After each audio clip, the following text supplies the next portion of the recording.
Thanks for tuning in to That's What I Call Marketing, the Cannes Sessions. Brought to you by Freedman International, the international campaign experts taking the pain out of your multi-market campaigns. I'm your host, Conor Byrne, and having worked with Freedman International in my previous role as a global marketing leader, I've experienced firsthand their deep level of expertise and attention to detail as the go-to experts for all international campaign needs. Now, let's get right into today's episode of That's What I Call Marketing, the Cannes Sessions. Welcome to That's What I Call Marketing, the Cannes Sessions, brought to you by Freedman International. Of course, this is the podcast where you will hear from the leading lights in the marketing world and listen to their unique insights. Don't forget, if you can, I would love if you could rate or review this episode or any of the other episodes that you've enjoyed, wherever you are listening or watching. It really helps us reach and build on this amazing community of engaged marketers just like you. So massive help if you can do that for us. Of course, if you're interested in getting involved, That's What I Call Marketing, our sponsorship kit is available on our website, that'swhatIcallmarketing.com/sponsor. So on to today's episode. Well, Jon Lombardo and Pete Weinberg built a reputation as the gurus of B2B marketing, being named as the Les and Peter of B2B marketing by Les and Peter. And they took time out of their yacht hopping in Cannes to join me to talk about what they are up to since leaving the B2B Institute. Now, before we get into the details of the episode, in a highly controversial moment, Jon and Peter take time to clarify and rectify a comment they made, highly controversial comment, on the Uncensored CMO podcast recently. Now, we then managed to get over all the problems that caused and get into the conversation we had at Cannes. Of course, we talk about their journey at LinkedIn and why they decided to leave. We dive into the core principles that guided their work at the B2B Institute, including the influence of Weinberg, Les and Peter on marketing effectiveness. They reflect on the impact they had at LinkedIn, helping elevate B2B marketing. And I think I reflect on how they elevated B2B marketing and how they perceive the opportunities in B2B sector growth compared to B2C. They explained the challenges they faced when scaling traditional market research in the B2B sector, high cost, slow pace, and this led them to explore and adopt synthetic research as a scalable solution that leverages AI to mimic customer responses accurately and cost effectively. It is fascinating. I will be honest, I was utterly confused by it until they explained it brilliantly. So stay tuned to listen to their wonderful explanation of it. So we discussed their new company, Evidenza, and how this aims to build finance-friendly marketing plans using synthetic research.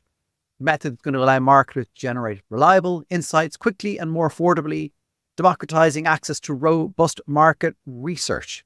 So fascinating episode. Their vision for Evidenza is phenomenal and really, really great to hear about it. And the things they get to run with Evidenza.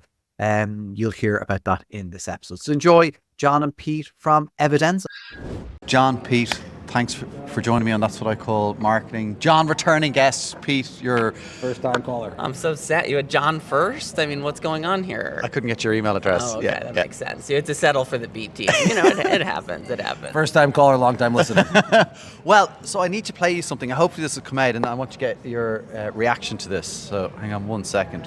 Hopefully this works. This is us on the John Evans podcast. Jon, our absolute favorite podcast. Thank you. It's the only podcast I listen to. I'm hoping you got picked up by the mic, but when you were on that other podcast with that other guy, yeah, we don't know that guy. You said something like the only podcast I listen to. Jon, do you want to react to it being the only podcast you listen to?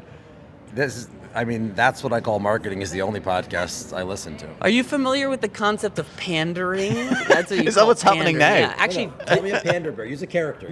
This is the only podcast I listen to. And frankly, I think what Jon said was in very poor taste, and I disavow it. It does not reflect our values at the Evidenza Corporation whatsoever. No. We love all podcasts equally. We love all podcasts equally and all creative equally too. You're a panderbear. Don't be a panderbear. Wow. Okay. Look, the big news, obviously, in the last couple of months was you two leaving the B2B Institute at LinkedIn. Probably not a shock for you, but I think it was a bit of a shock for a lot. For us, actually. But yes.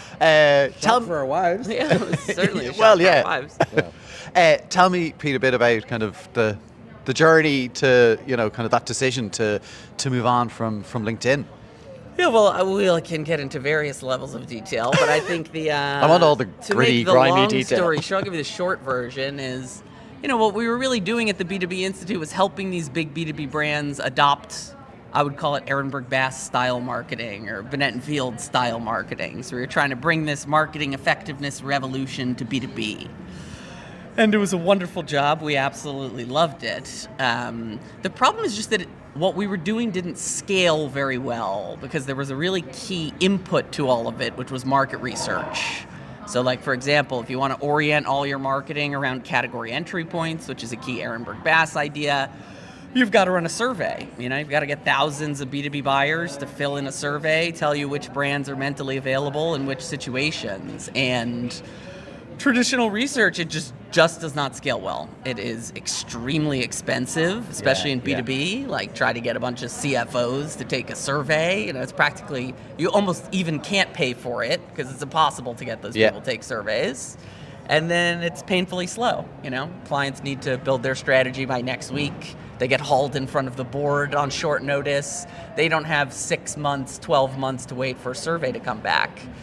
So we were just struggling. We were struggling to get more clients to adopt Ehrenberg Bass marketing because we couldn't do enough market research. And then we got into the space we're in now, synthetic research, which we believe is the scalable solution. We'll get into that, but your time at the B2B Institute was really impactful. You were kind of you self-professed is wrong, but you were called the Les and Peter of B2B. By Les Bennett, once again, not self-proclaimed. I want to make that clear. I just want to add John to that. But you were having a huge impact. A lot of the things that you were talking about, people were buying. And I think it'd be fair to say, at the time that you were there, B2B started getting kind of, kudos. Yeah. People started seeing it as actually a viable career option, which it wasn't seen as like the boring side of marketing. It's not to say the marketing got better, because it's still mind-numbingly boring, a lot of it. But people were starting to see actually B2B can be great. Did you feel that progress when you were there? Well, I think we talked a little bit about this on that other podcast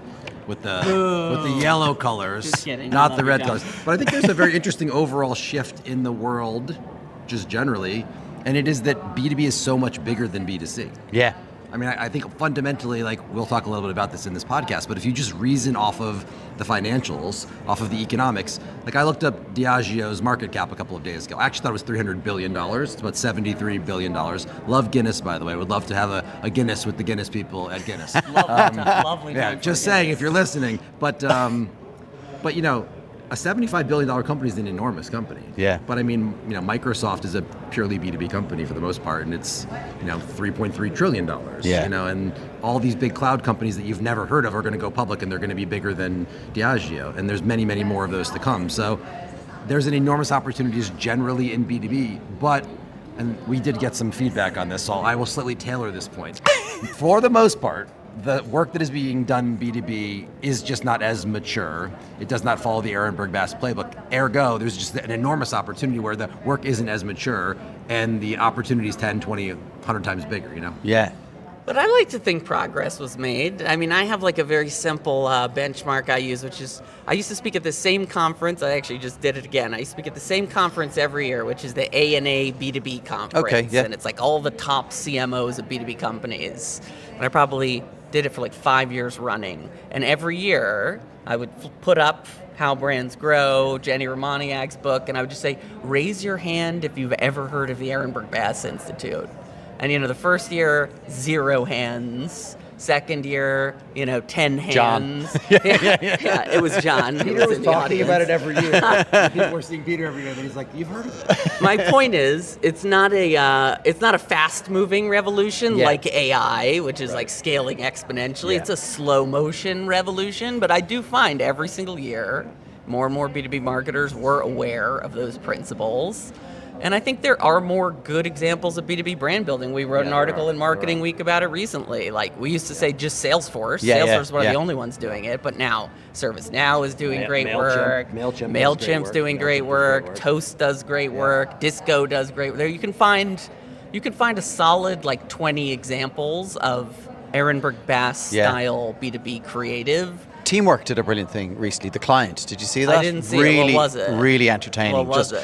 Really humorous piece of work about what the client the demands of the client, and it was entertaining, and I was like, oh my God, like this is. Who did the Rockstar thing in Workday? Yeah, the Rockstar thing in Workday was wonderful. Yeah, it was great. Because that is the most overused term in all of corporate marketing is rockstar. You're a rock star, you're a rock star. I was born in a very funny and humorous lampooning insight, right? Born from a lampooning humorous insight. Yeah, I mean, there's also like, coming back to kind of the lesson Peter thing, there's so much talk about marketing effectiveness, which obviously is enormously important, and we need more and more and more of that in the world of B2B. But there is this obviously thing that we are doing now, which brings together an efficiency revolution, which is AI, and an effectiveness revolution, which is EBI, Lesson Peter, Ritson, Jenny, Karen Nelson Field, Grace Kite, all of these people that are doing wonderful work. So I think there's this just fascinating confluence, like there is a change now. There is a change, and confluence is also convergence. Confluence. Confluence is the joining two rivers, generally speaking. This is mostly me and John's conversation. Yeah, I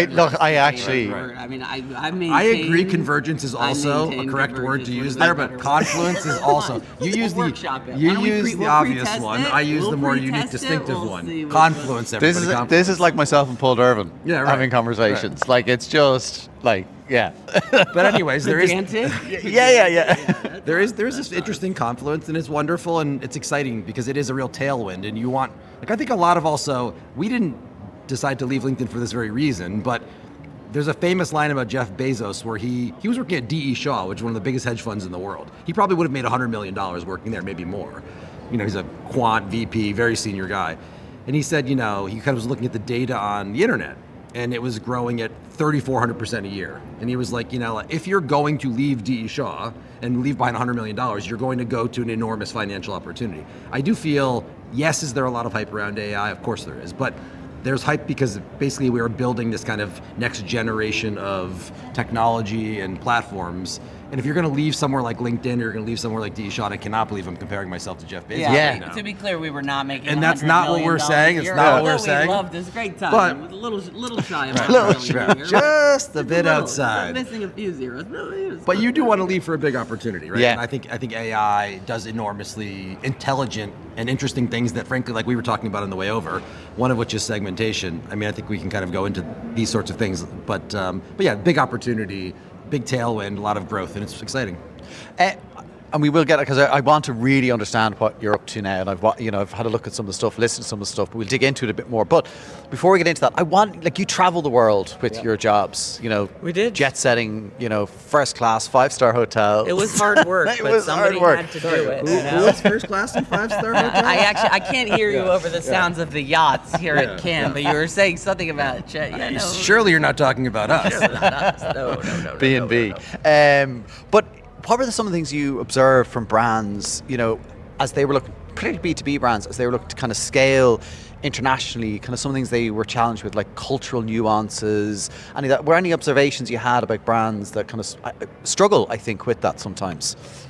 I think it's kind of overplayed, one thing I'm always interested in is these unresolvable conflicts, or if you keep hearing about a conflict over and over again, sometimes I think it's unresolvable. So like, for example, everybody talks about marketing and sales misalignment and how they hate each other. Every company, marketing hates sales, sales hates marketing. So I don't try to spend a lot of money, a lot of effort trying to resolve that problem, because people have been trying to resolve it for 100 years. Same thing with what is the exact ROI of advertising. Like, no one's figured that out for 100 years.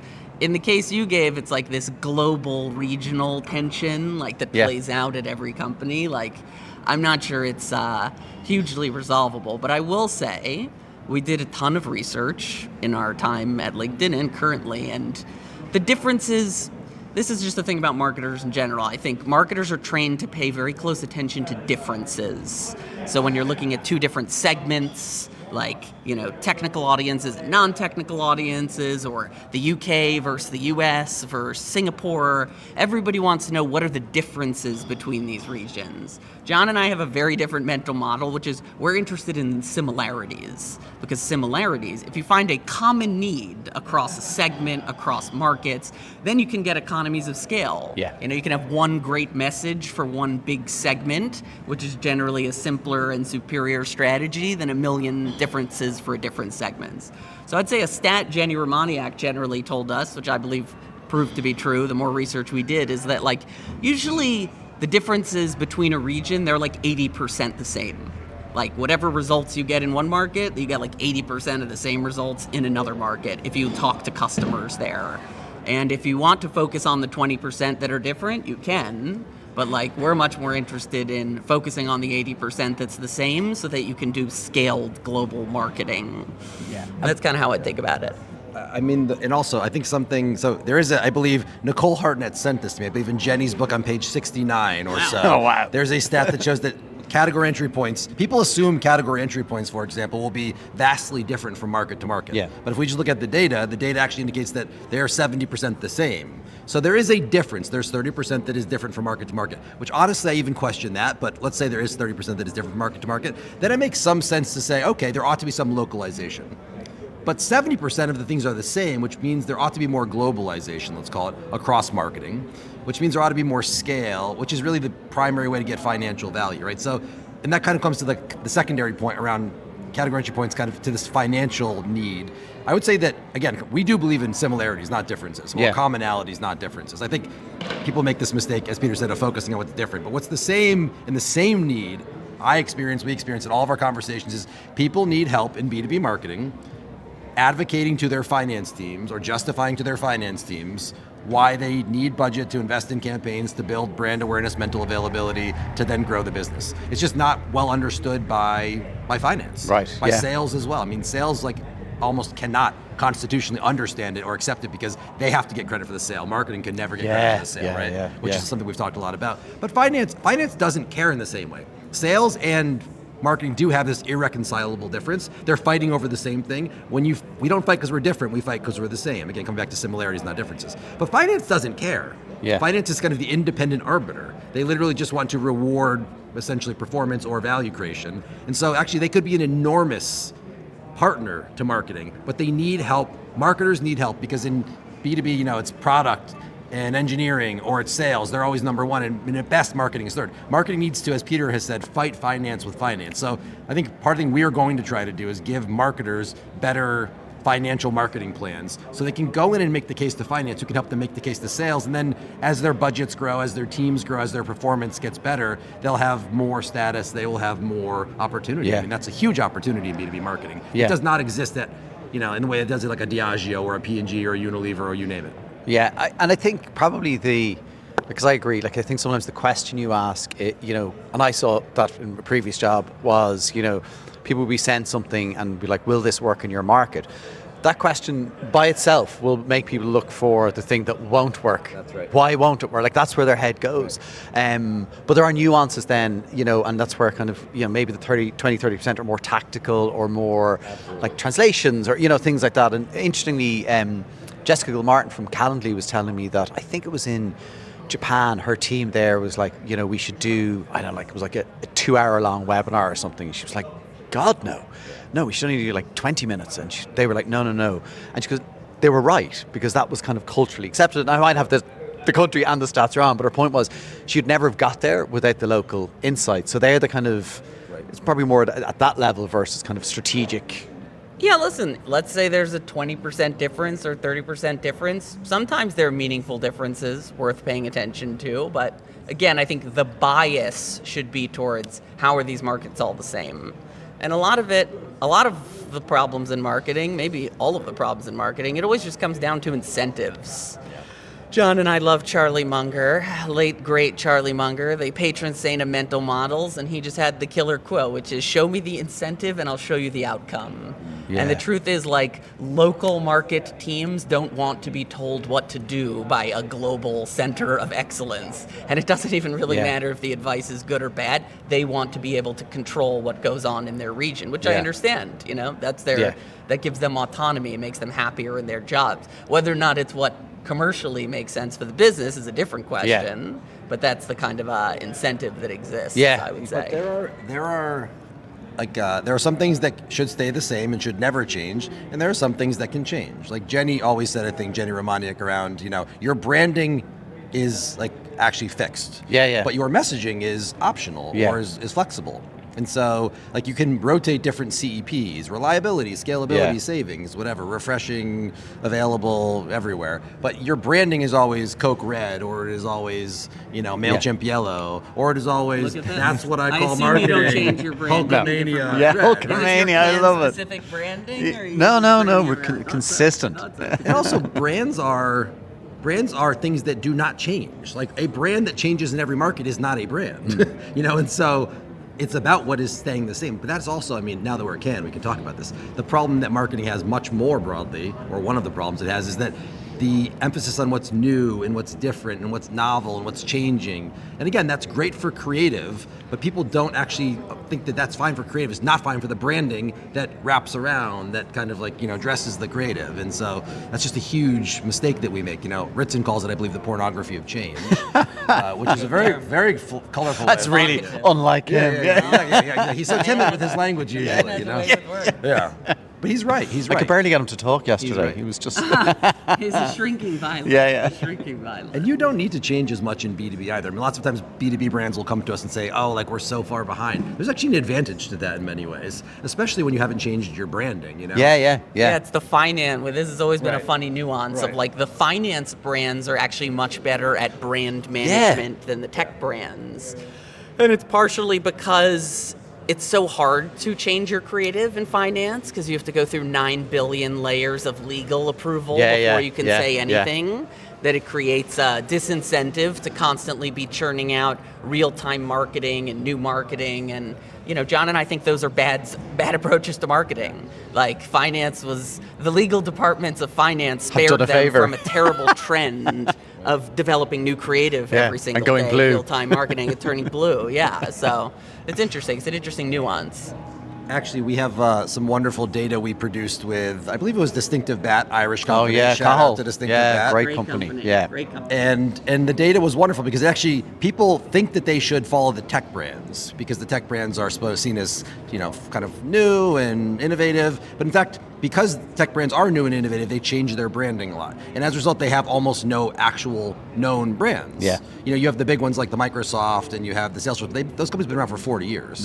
Yeah. But actually, if you look at the data in tech, the branding is much worse on the kind of distinctive asset matrix. If you look at finance, because they don't change their brands, it's because they're just more conservative institutions at their core, their branding is much better known. Yeah. So, and they have older brands there as well, so that contributes to it as well. But it is, I would say from a branding perspective, don't look to tech, look to finance, which I would say is a generally contrarian take to what we are kind of thinking about or told to think about. Yeah, definitely.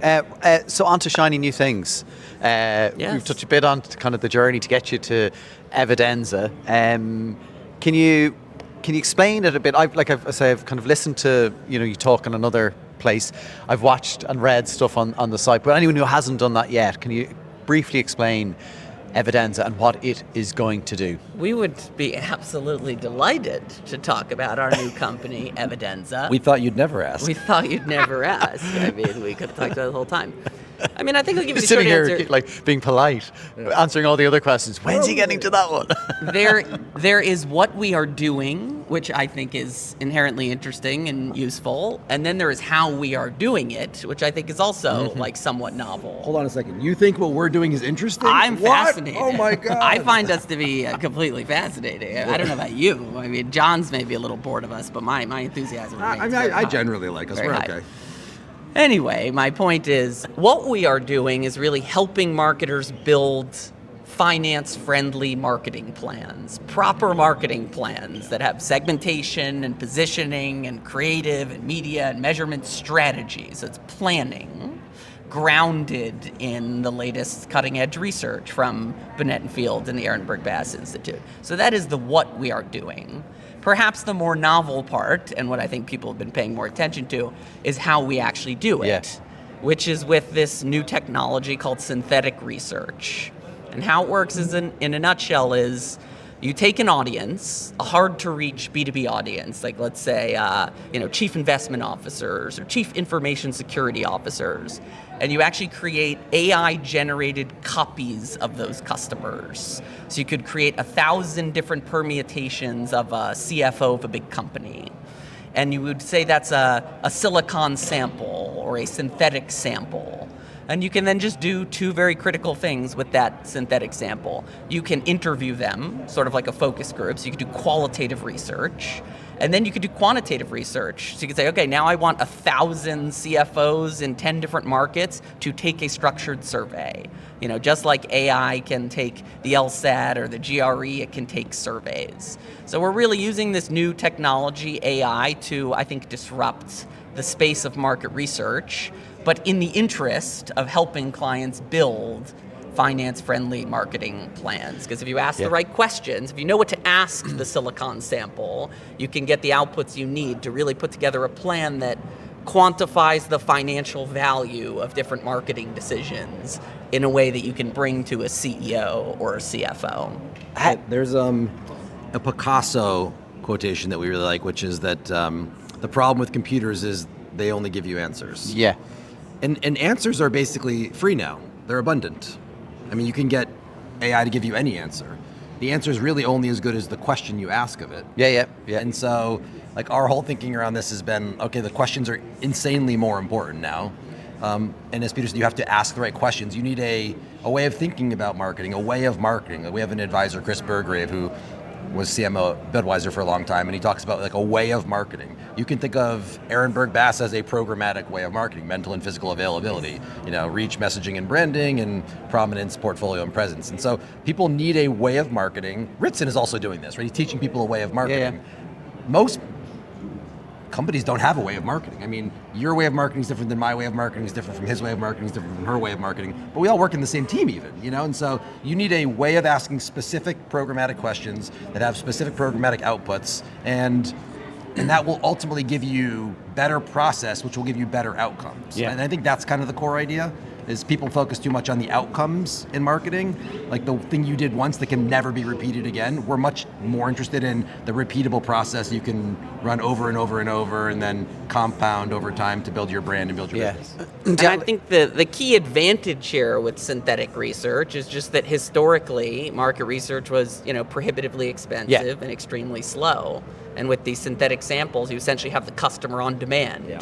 So you're able to get answers 1,000 times faster for a fraction of the cost. So we do see it as democratizing access to the customer, which then again can be used to build finance-friendly marketing. So when I was looking into this and reading it, I was like, this is fascinating because I've done this before where you're trying to get. I told you it was interesting. See, he said it was fascinating. It's yeah, even more than interesting. It's fascinating. You're fascinating. No, I'm not. Very kind. But very kind. we would have been trying to get, and I'm doing something at the moment, trying to get it in front of HR leaders and try to figure out their kind of buying process and all that. And it's hard to do because all the things you talked about, time poor, hard to find. You can't pay them even if you want to. Right. But how then do you create this synthetic sample? Where's the without giving away secret sauce, where's all the data coming from? Yeah, well, we're using a variety of different large language models. I always think, Brian, our engineer, can give you the technical answer. Yeah, I wouldn't understand it. So layman. Brian is our beloved co-founder and CTO. Brilliant. Hi, and if you Brian. want the complicated answer, you can ask him. The simple answer is, okay, imagine you want to build a synthetic sample of CFOs. Now imagine you've got this genius robot, it's AI intelligence. Imagine reading everything every CEO has ever said in every newspaper article, every blog post, every earnings report, every thought leadership paper, every academic paper, an incomprehensible amount of data. So what would you have if you did that? You would basically have a very deep understanding of an audience and what an audience says about different topics or categories. And so when you have that intelligence, all of a sudden these synthetic samples are able to impersonate these audiences with just laser-like precision. And that is what ultimately led to us quitting, I mean, yes, it's a novel technology, but I would say Jon and I were actually kind of like technology skeptics in general. Right. We're always very skeptical of programmatic and big data, and in some cases even digital marketing. But with this technology, we just started to test it, and we started to compare side by side the traditional responses you would get from a real sample of CEOs to the synthetic one. And we were just completely blown away by the similarity. In some cases we saw 90%, 95% similarity. So you're talking about answers that are as good, maybe even better, because there's an interesting debate as to whether or not the difference is traditional research being wrong or a quote-unquote hallucination, and 1,000 times faster and more cost-effective. Can I say one thing? So there's a core idea here, which is these are large language models. The first modality will be text, but soon we're going to get video data, which is actually much richer, and so I think these things are only become better and better and better, whereas traditional market research, I feel, is becoming worse and worse and worse. So our approach, I feel, gets better and better and better every time a new model comes out. The current approach, I don't think ever gets better and better and better, it just gets worse and worse and worse, as you described. So I think that's a very important shift. But large language models are actually much better at doing all of the things that are inputs to something like category entry point analysis or kind of market research, where you're trying to capture customer perception or verbatim, because they are trained on all of the corpus of text on the internet.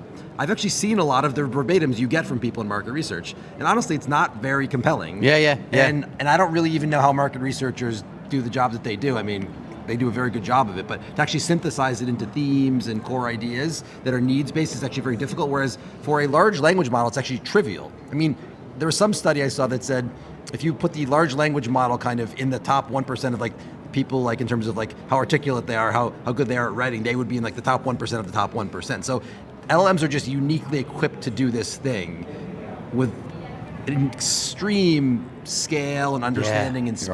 Right. And so it's just a place where it's a tool for marketers to use. They ought to not be scared of it. Like, it just makes you a better marketer. It gives you a deeper understanding of the customer, you know? It's not something to be scared of. I think it's better thought of as augmented intelligence rather than artificial intelligence. You know? Yeah, that's actually a nice way of putting it. The accuracy, though, and I read that, you've testimonials on your website of people saying, like, it is really, really accurate. And, you know, you even were saying, like, you know, whether it's 80%, 90%, 95%, maybe that doesn't even matter either, because the decisions people are said they will make are the same based on what you've done versus the traditional research. Yeah, that's a key insight, and something we learned, frankly, because when we were first comparing the results of synthetic and traditional, Jon and I were very focused on, like, are the actual numbers the same? And sometimes they are similar. But then we worked with one of our research partners, Professor Puntoni of Wharton, runs the AI Center at Wharton, and he impressed upon us like a much more important point, which is, it doesn't even really matter if the numbers are exactly the same. The question is, what is the data telling you to do? And what decision are you going to make? And would you have made the same decision otherwise? So at first we were just straight looking at like mean difference of numbers. Then we started looking at correlations, which is also very high. But these days, I think really the core way we think about similarity is, did you reach the conclusions?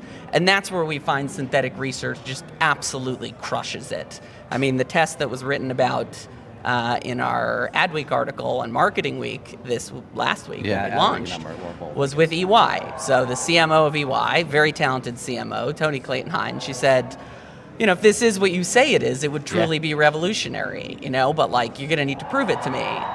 So she gave us her survey. So this is a survey of CEOs of the biggest companies in the United States. And it was their attitude towards the category, their investment priorities, their perceptions of EY. She did not give us the answers. She only gave us the questions. And she said, okay, you come back to me with the synthetic answers, and I'll compare them. And we did that. So we mimicked the sample that had been in her survey, which, like all B2B surveys, had been running for, 8 weeks. I don't know exactly what it cost, but I'm sure a lot of money. A lot of money. And we gave her our answers, and we reached 95% of the same conclusions. So again, it comes back to, would you have made the same decision? And we just find time and time again, we've probably run 50 to 60 of those head-to-head tests. Almost every single time you would make the same conclusion. I think to put a very specific point on it, it is decisions, not data. People are still focused on the data, and it's more about the decision than the data, which, to Professor Puntoni's credit, like, he helped us to really think about that. And I guess the other thing I would say about it is, whenever there's a new technology, people want to use the new technology to do the old thing. So, we're all figuring kind of out how it works and where it's strong and where it's weak, but people mostly want to ask questions about, like, here's the questions I'm asking today, now ask those same questions with AI. And I get that, right? You have to kind of understand, is it in any way, accurate? Is it kind of like trustworthy? But the real interesting thing I feel is, what are the questions you haven't been able to ask? What are the questions that didn't get into your survey? What questions from the survey did you get answers to that just left you more confused? Ask those questions. And so, again, coming back to the augmented intelligence idea, anybody who has a brand tracker or a brand survey that would like to know more about it or would like to bring the questions they didn't get to ask, I think that's an incredibly interesting, fertile place to go, because everybody is constrained by the amount of time people will spend with a survey, right? But also the cost of units. Right, exactly. It's very expensive, right? So there are these constraints that are no longer true. So we ought to be much more, I suppose, creative in how we think about the questions we ask, the surveys that we run. Like we've talked a lot about, I think there's fun ideas here around like, there's called survey fatigue, where at some point people get to question 30 and they just are like, get me out of here, C. But there's this other idea, so that's on like the respondent side. On the kind of client side, there's survey remorse, where you didn't quite ask the question the right way, and as a result you got data back and it doesn't really help you and kind of you wasted a question. And so I think this technology allows you to solve both of those problems around survey fatigue, because they're not real people, they're robots. They're infinitely patient, right? And then on the other side, we can kind of iterate a lot around the surveys in the course of a week, and that gives you kind of removes survey remorse. And so you're kind of solving for both sides of the equation, which is cool. Yeah, I would just stress this flexibility point, because I think, again, when we started, we were like, oh, the value proposition for our synthetic research platform, it's going to be speed and cost. But I really think we found that as compelling, if not more compelling, is what Jon said about this ability to iterate. Like, we will do a kickoff call with a client, and they'll be expecting to discuss what's going to be in the survey, and we'll have already run the survey. We'll bring the entire research report to the kickoff call, and then say, okay, our next meetings are going to be iterating on this. Wow. Like, which other questions would you like to have asked? What would you like to go deeper on? How would you rerun this? Do you want the segmentation to be more firmographic or more psychographic? So the ability to actually have flexible market research as opposed to this very static format that frankly caused marketers a lot of anxiety, because as Jon said, if you didn't get it exactly right, you could have just spent $500,000 and waited 6 months for something that's not what you needed, and that doesn't put you in a great position. Talk about like big decisions once a year. Yeah, well, there's also when you think about the democratization of marketing strategy and market research, which I believe is our kind of vision, it kind of works in two ways. First, you've got these small or medium-sized businesses that frankly never bothered with market research because they couldn't afford it and they didn't have the time. They needed to make fast decisions. They'd rather spend the money marketing to their customers than running a big survey. So the obvious thing is it democratizes market research for those smaller companies. But actually most of our companies, most of our clients, we have about 25 clients, they're mostly very big enterprises. And for them, it's more that it's democratized the situations in which you would use market research. So you used to reserve it for only the biggest decision. You'd run one survey a year because it was so expensive, so complex, so time consuming. Now our clients are like, okay, if the customer is really on demand, it doesn't need to be a big decision. It could be a small decision. It could be which of these 3 taglines will be most memorable. It could be which of these 4 segments have the most commercial value. It could be what are the category entry points in Lithuania. It just, it expands the space that market research can play in. It can now be smaller decisions and faster decisions, whereas previously it could only be the biggest decisions that you could afford to wait 6 months for answers on. I think there's a fun idea also, we were talking about it on the way over. So I would stress that we are talking a lot about market research now, but the research is only useful to make decisions. So the research is being used to make decisions around segmentation, targeting, positioning, core marketing strategy, STP. One of the things we've been looking at a lot is actually in our tool, we've built the ability to do segmentation where you can do as few as 2 segments, and you can do as many as 12 segments. But you can do 2, you can do 3, you can do 4, all the way down to 12. And one of the things we've noticed is once you get to 8 segments, they're not as good anymore. The 9th, the marginal benefit is obviously diminishing, right? So, and that's just an interesting thing you probably wouldn't have been able to do before AI, right? You wouldn't have been able to be like, I'll run it at 2, I'll now run it at 3, I'll now run it at 4, and compare all these things, because you were not going to run 12 different segmentation studies at different size segments. But you can do that now, and to me that is completely revolutionary, completely fascinating, because people will spend hundreds of thousands of dollars. People that will listen to this have spent hundreds of thousands of dollars to get back a segmentation.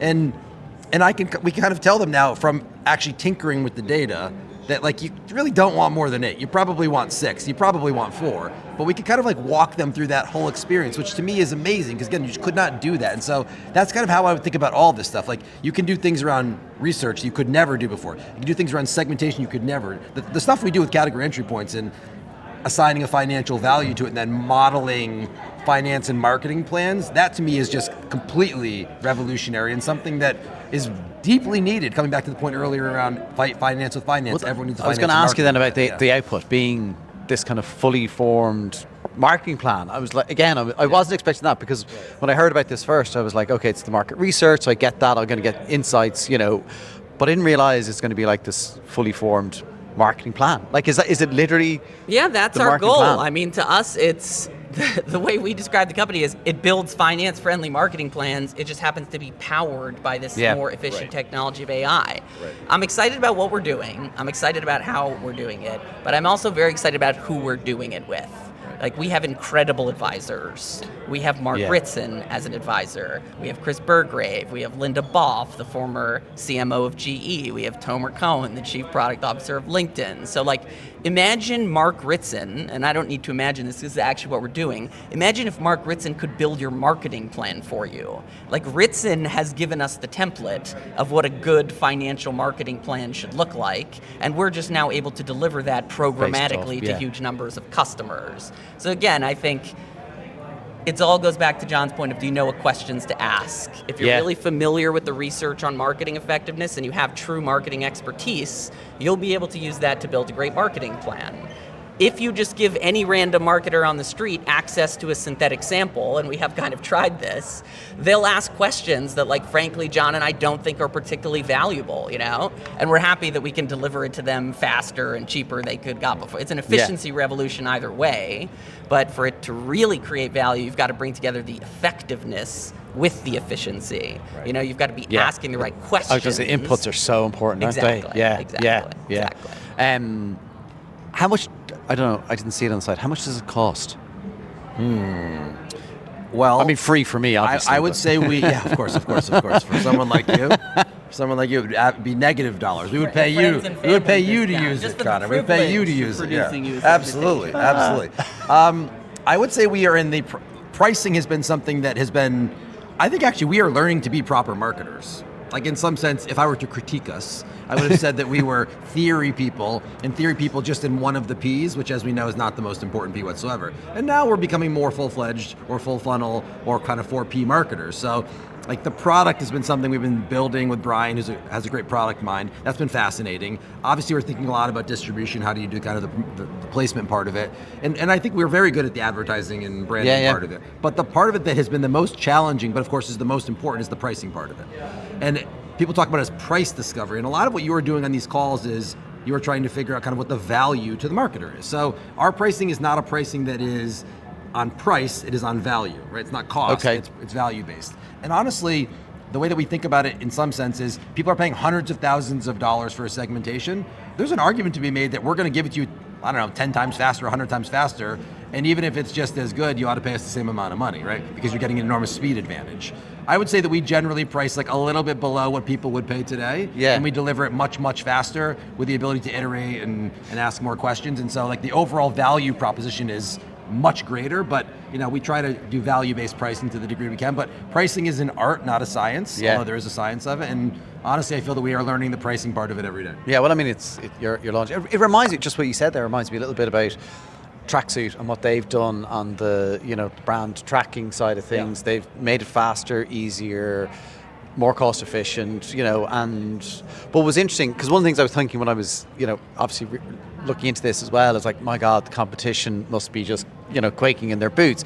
But actually, when I spoke to the guys at Tracksuit, they were like, actually, there's still always space for those other guys. Like, we're not here to necessarily eat lunch. We're here to do a different thing in a different way. But I don't know if that's your strategy. No, I completely agree with that. I'll also say, John and I are focused on, because people are like, oh, AI is good at this, it's bad at this. Like, Jon and I are doing the things we think it's good at. We think it's very good at segmentation. We think it's very good at category entry points. There are things that it's not yet good at, and we're not doing those things. And a great example of something synthetic research is not good at today is real-time analysis. Okay. Like, because of the lags in a lot of the data models, something that happened yesterday is not going to show up in the data today. So if you want real-time brand tracking, that is not something synthetic data is able to do today, and that's where you would potentially need to continue working with a brand tracking company. That said, it's a rapidly advancing technology. I always tell clients, everything I just showed you is the worst it will ever be. It's getting better and better and better. So if we have this conversation next year at Cannes, for all I know, it will be real time. You will be able to do longitudinal data. Like, that is, I think, a reasonable level of confidence in the technology. But all of that is to say there are things it's going to be good at and things it's not going to be good at. And there's always going to be room for multiple types of research approaches to address different use cases. I would also say we are generally always counter-positioning against the things that we don't think make sense, or things that are very crowded and competitive, to be frank. And my experience, we've talked a lot about this, is that people are using AI to do things that are towards the end of the process, which is measurement, and towards the tactical process, like which tagline is going to perform better. Creative generation. Or generating creative, right? We're not doing those things. Like, we're not in the tactical, we're not in the creative, we're not in the real-time measurement part of the business. We're in the opposite part of the business. We are doing the highest upstream planning, financial planning, that should inform all of the decisions you make around which category entry points to talk about, which creative to develop, which media channels to run. Like, all that stuff really matters, but our belief is you have to get the upstream financial decisions right, because only then do you even get the budget and the support from finance and sales to be able to do those things. And also I would say we're more in the B2B space than in the B2C space, though we have 3 very big B2C customers, and they seem to be very happy, and they are especially interested in doing more occasion-based marketing. So that's just been an interesting observation from the B2B versus B2C side. Like, the B2B marketers need everything, whereas the B2C marketers really want like the financial assessment of category entry points or occasions or whatever they call it. So I have learned just something about, I didn't think we would be doing what we do in B2C, frankly, but I didn't know you were, actually. So that's interesting. And markets-wise, where are you? I mean, obviously, US, are you in, like, if anyone listening in France or Australia, like, global. It's global, we available have clients everywhere. all over the world, and we have national clients that work with us on different regional cuts, which again is just like, it's expanded the use case for that. You always had this big problem. Many of our clients, many of the CMOs we work with have said, hey, I do a brand health study, I do a brand positioning analysis in my one biggest market, and then I try to take it to a smaller market like Estonia, and they're like, well, this isn't relevant because it was conducted in this other country. Now, with synthetic research, you can run an analysis just of Estonia, and it's not going to be as time and cost prohibitive as it would have been before. So it is, it's an international opportunity, and we work with clients at this point, I would say, in every market of the world. So there's an idea I read somewhere, it's well covered, it's not my idea by any means, but the core idea is that when technologies go from being traditional to digital, the market size expands, often by 10, 20, 100x. And I think you see that in advertising. I mean, every retail company, every grocery company also now has an enormous ad business. Uber has an enormous ad business. Amazon has an enormous ad business. That would not have been the case in an offline traditional world. So this kind of technology, the core point I guess I'm making is that research used to be maybe just market research. Now there's all sorts of research, totally different research. So this is going to expand research, and every research company, every market researcher, every frankly marketer, brand marketer, performance marketer, whatever marketer, will benefit from this expanding opportunity around asking more questions, doing more research to make more Evidenza. Do you know what? I was only thinking we didn't have enough Evidenza puns. But we got to get some Evidenza. We got, I mean, some marketers need to go on the defensa with Evidenza and kind of prove that their plan's the right plan. Some people got to go on the offensa with Evidenza. And you're not giving any sort of panache. Well, I'm not truly go Italian. Go on the offensa with Evidenza. Go on the defensa with Evidenza. John Zach, he's Italian American, but you're definitely more Italian than I am. I will admit it. Yeah. Last question for you. What's it like, obviously, LinkedIn, big, huge organization, complexity probably, but lots of other things that come with that. Now in kind of, I guess, startup mode, how does that feel? Like, how are you managing that? How are you managing yourselves? It's been an incredible experience. I would... Poorly. I would go back to our core belief. If there's one thing Jon and I learned at the B2B Institute working with all these experts, it is the value of brand.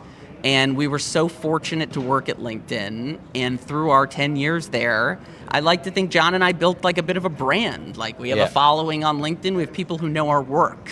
And so when we started a business, we did not have a cold start, We scaled to $1 million in revenue in 5 months. And it was because people were already familiar with us, and we had been investing in the brand for 10 years, right?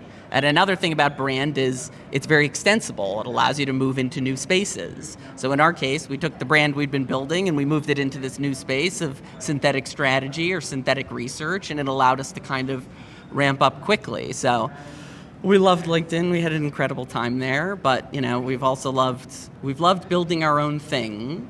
We've loved being in control of all the branding, which has been fun for us. Obviously at LinkedIn, LinkedIn is a brand. It has its own brand. And you went not blue. Yes, as well. we went not blue. Let's just say go on the offensive with Evidenza would not have been a tagline approved by the LinkedIn Corporation. So now Jon and I we're free to be as weird as we want to be with our creative and with our product. And for us, that's very liberating. And I would say what I really have enjoyed about it, working with Peter, working with Brian, is, again, we are learning all 4 Ps of the marketing process. And I feel for the first time we really get to, a frustration we had is that you often make these recommendations to big B2B brands, but as you said, they are complex political organizations, and they can't necessarily do the things they need to do. We can do whatever we want to do. So the things that we believe, we don't believe most advertising has to make sense. It just needs to be memorable. So when we say go on the offensive with Evidenza, go on the defensive with Evidenza, my core insight there is it rhymes, and people remember things that rhyme. And therefore, ergo, it's a good idea. Does it have to make sense? No, we just have to be remembered for it. We have to remember that if you need to go on the offensive, you come to us. If you're on the defensive, you come to us. And that works. We've had customers who are like, I need something to show my CEO, and it's got to be financial in 5 days. There's no other way I can get that. I'm on the defensive. And we help the customer like that. Others have a lot more planning and time, and so they're like, we want to go on the offense, and we want to come to you to help with that. But I feel like in some ways, this is even a meta point that we've taken the core idea of category entry points and even applied it to our own business. We help on the offensive. We help on the defensive. We have advisors that cover B2B, cover B2C. We have some in AI, some in academics. Some are more entertainers in the academic side. Some are more practitioners in the academic side. We do segmentation, targeting, positioning. And so you can take these ideas and actually put them to use in your business. And we are not a big business. And so to me, that's also proof that these ideas are not just ideas for big businesses. They're ideas for small businesses. Anybody can go out and do it.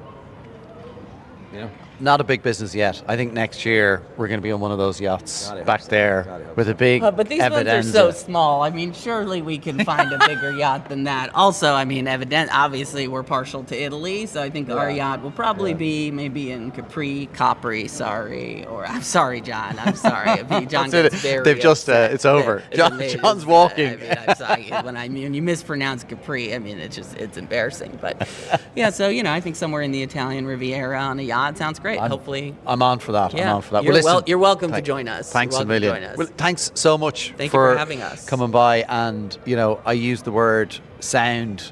I don't know if you've worked with a lot of Irish people, but sound people are just people who are good to work with, are nice people you want to spend time with. You two are dead sound. And I think that is why this is going to be a huge success for you, apart from all the great, the product, everything else. But I think the soundness of you two really helps. And I honestly wish you the best success. Thank you so much. Thanks a million. Really appreciate it. Cool. Thanks a million, guys. Good to see you.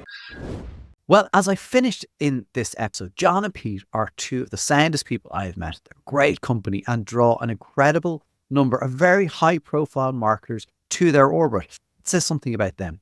Leaving LinkedIn was definitely a big bet to take. They were the faces of the B2B Institute, and I've no doubt were highly regarded, especially as LinkedIn has now more purposefully positioned itself as the B2B platform. Now look, every company survives departures. It's often kind of a sobering realization that hits us at some stage of our career. Thankfully, I realized this before I was made redundant at Indeed. But Jon and Pete have definitely left to build and create something that is disrupting and first to market. And you can hear how they're going to make it easier, faster to get research about hard to reach audiences. And it's already proving to be highly accurate and informative. And good luck to these guys. I hope they don't forget to invite me to their yacht next year. Next week is going to be the last of the Cannes session episodes, and it's another bumper edition with Jimmy Knowles of Canva and James Herman, who's a returning guest.